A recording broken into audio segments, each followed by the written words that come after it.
What's up? I'm Troubleshoot. It's Thursday the 4th of September. Force Wipe. Let's have a look at this week's brand new Rust skins, speculate about price, and check them out in game. So without further ado, let's begin. These are the 10 brand new items this week. Starting off with the set, the Funerary set is now getting a coffee can helmet, roadside vest, and kilt for $1 and $1.50 each. If you're looking to continue your Deep Ruby set, for $1 you can get the Deep Ruby boots, then the Deep Sea fridge, $2, Temple sheet metal door, $2.50, the Squadron Python, $2, Arctic Skull M39, $2, and finally the Celestial Harmony double door for $2.50, as well as the Sinotype Scrap box for the same price. Let's have a look at all of these in game before we speculate about price. Switching back into game, let's have a look at the first few items. We'll start off with this week's set, the Funerary set, which has seen 3 brand new additions. Right over here, starting off with the helmet for just $1, we've got the Funerary Helmet, which is missing a lot of the mandible at the front, with just this really sharp looking jaw at the bottom and all the way at the very top. So it's sort of a lifted look to it as compared to the usual one that covers a lot more of your face. This is more open and, I suppose, maybe well-meaning or something along those lines. If we have a look around the side, you can see the classic bullets spreading all the way across the chin strap, as well as the headband at the very back going all the way around through to the other side, which as you'd expect looks really menacing. And of course, to add to the mandible at the very front where you've got the bottom teeth, at the top you can also see the rest of the skull with the eyes and things like that all the way over here on the top piece. So again, it's really easy to see through this, which is quite surprising. Then moving along to the vest, the shoulder pads have got a ton of these pistol bullets on it with the front piece of the chest plate. It's got all of these 5.5 bullets, and if we remove our shirt here, you can see a lot more of what's going on here without as many distractions. This beautifully dark piece of armor is definitely a pretty camouflage item. It's just the bullets that do look a little bit out of place. The shoulder guards and pauldrons are this nice texture, and of course, flipping around to the backside isn't sun, you can see that these pistol bullets are only on the left shoulder and not on the right. The back is equally as dark and hidden away. Moving downwards to the kilt over here, this kilt is, as you would expect, very dark as well, with 5.5 bullets on either side. On the right, they're on this upper piece, and on the left, they're on the lower piece over here. It's really nice, deep camouflage. There's not too much going on here. In terms of things that you might not expect, it's just a really nice dark color that's a great addition to the existing Funerary set.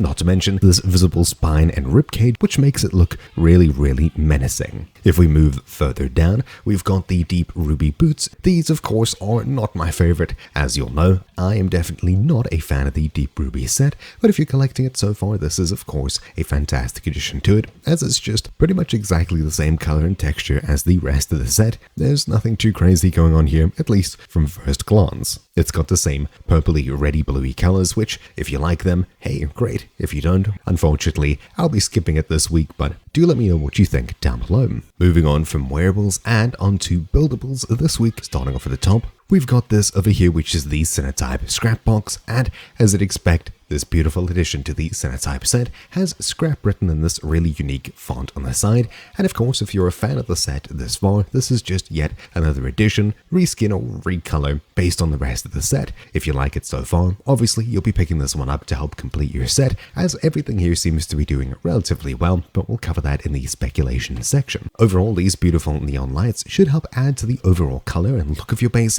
and of course on the front we've got the recycler icon here. Super easy to see exactly what's going on, and it's definitely one of my favorite items this week. Then, moving on, the Deep Sea fridge for $2 is this beast over here. If you've already collected the Deep Sea storage barrel, and of course the other Deep Sea item we saw, I think, 2 weeks ago, this is yet another nice addition to it. You can add it to the door that we saw just a short while ago, and of course this octopus grappling this large wheel at the front of this, trying to set itself free, should try and set itself free in your base. I like the overall goldy color and this whole sunken aesthetic, though it'll only really fit really well into certain kinds of bases. There's no transparency at all from what I can see. It's a completely opaque fridge with nothing too crazy going on besides the fine detail work here. That's the side. The back side, surprisingly, instead of looking like a fridge, has this other door over here, I guess leading out or in, with a wrench and the handle over there. Really cool attention to detail with lots of finer details spread throughout this piece of art. Here's the right side, and of course we'll have a look at the top, which looks something like this. Relatively plain and simple, which is nice to see. Overall, it's a really solid looking fridge. I definitely do like the welded aesthetic to it, this beautiful brassy golden color, and of course the octopus detail on the front here. It's really cool. Then moving on from here to the doors, we've got the temple sheet metal door, of course adding to the existing temple doors we've seen this far. If it's not just me, or maybe the weird zoom I've got going on here, this door seems a little bit crushed horizontally. Maybe that's just me, but for the most part, it's very similar to the other temple doors that we've seen going on. This is just a smaller variant. If you like the previous ones, this is of course going to be a pretty good addition to it. And of course, the other side is basically exactly the same as the front. There's not too much going on here. Then, just before we move on to weapons, the final buildable this week is the Celestial Harmony double door, which I think we've seen a Celestial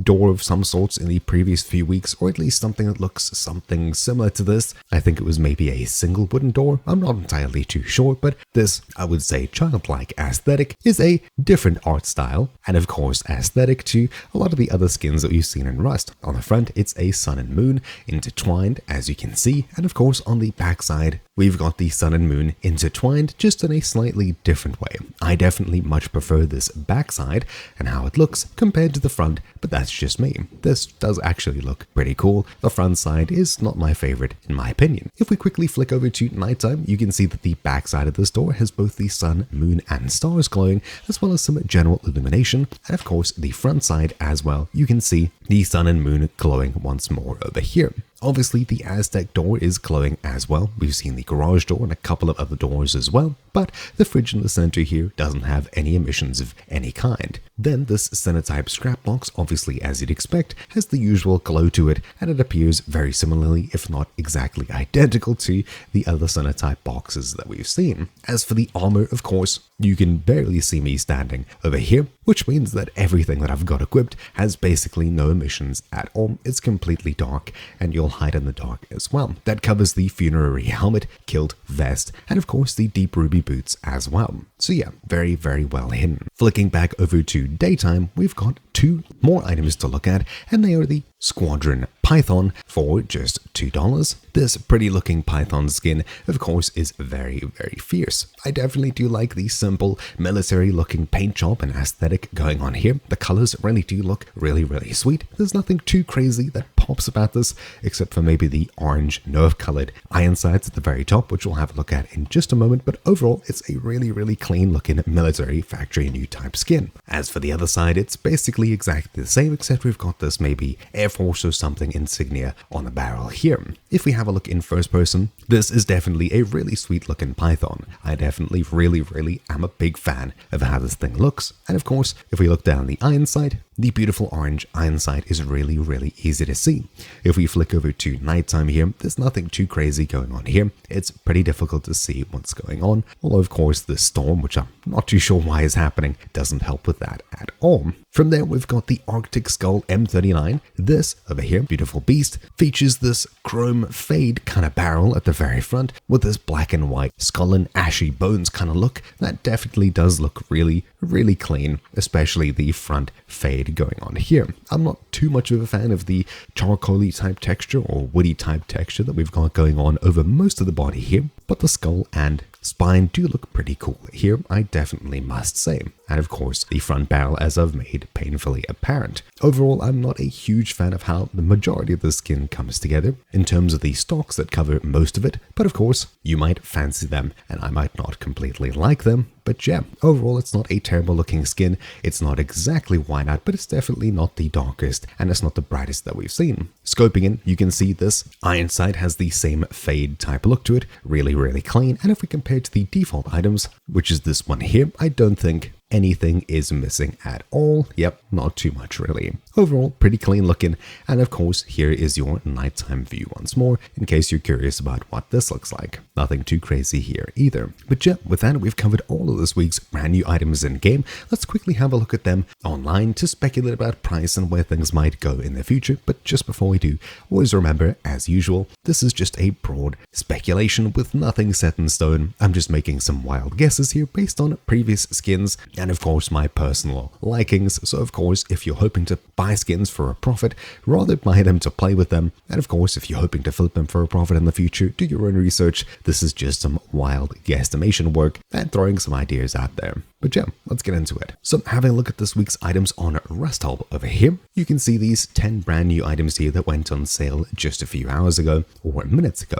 Starting off with the obvious Sinotype Scrap box, it's joining the Sinotype collection and of course is the most well-selling item this week with over almost 8,000 purchases just a few hours into it. This is a seriously popular skin which seems to be growing in price, especially the first item, so overall it's a really good item to pick up. It's always solid. Then coming in second, third, and fourth with the most sales this week, with around 3,700 to 3,500 minimum sales, the Funerary Helmet, Kilt, and Vest over here are joining the existing Funerary set, which has also seen some really good success thus far. We've only really seen the hoodie, pants, backpack, and poncho before, so nothing too armory. This is delving into a slightly different sector, but overall the skin has seen some pretty good success in the past, and of course I would think ties in with the upcoming updates in Rust with the whole naval thing that's going on. Overall, it seems to have quite a bit going for it, which is definitely nice. Moving on from there, the Arctic Skull M39 I don't think is part of a collection. No, it's not, but it is the third most popular item this week, or technically the fifth most popular item this week, with 3,000 sales, far above the rest of the items below it. It's not part of an existing set, but overall, I really like how the barrel and iron sights look. It's a pretty sweet looking skin, and if we have a look at similar M39 skins, overall, these M39 skins, of which we have 11 now, are doing relatively well.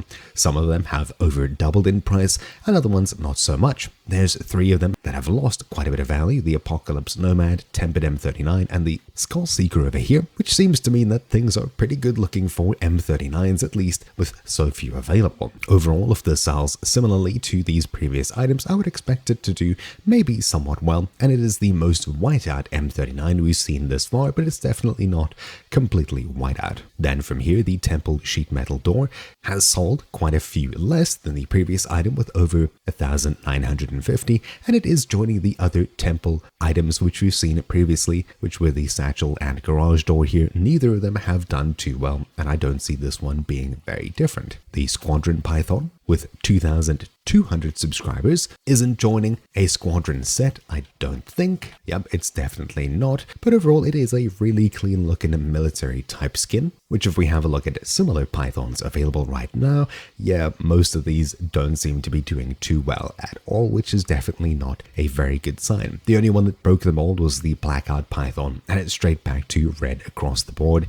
In fact, yeah, most if not all of these Python skins here aren't doing very well, and based off of that alone, it's pretty safe to say that this Python skin doesn't have a lot going for it, sadly. The Deep Sea Fridge is joining the other Deep Sea items with 1,400 minimum sales right now, and you can see the Deep Sea Locker, which we had previously, $1.15, has gone down quite a bit in value, as well as the handheld items like the Saw and Sword over here as well. Overall, I don't see too much good happening for this in terms of price. It's very similarly styled, if not taken and adapted different elements from the locker onto the fridge. Overall, it's probably going to perform similarly, at least if I were to make a wild guess. Then down to the Deep Ruby boots, 1,000 of these have sold this far, not my favorite looking skin, and of course it's joining the very large Deep Ruby set, for which only really the hoodie and pants did well. The armor didn't do too well, most of the handheld tools and weapons didn't do too well, except for the sap, which broke the mold just a little bit. Really only these wearables had a little bit of profit,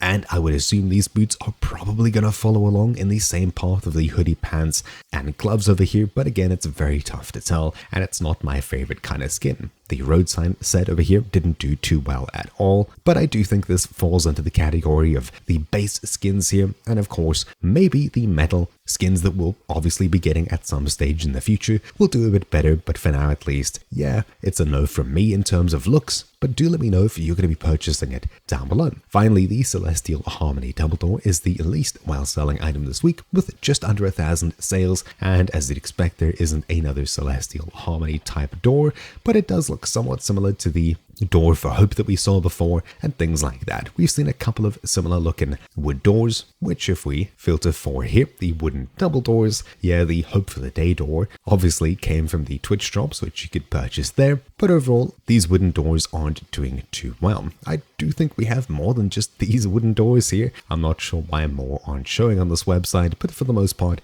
it's a hit or miss. Usually there's not a crazy amount of profit to be made from these wooden doors, but some of them do see really good growth. Other ones, well, not so much. Overall, it's going to be a no from me, and of course, based on the amount of sales that it has, it seems like it's a no from a lot of the community as well. But yeah, with that, we've covered all of the brand new skins this week. So hopefully you found this video useful. Thank you for watching. My name's been Troubleshoot, and I'll see you all next week. Ciao.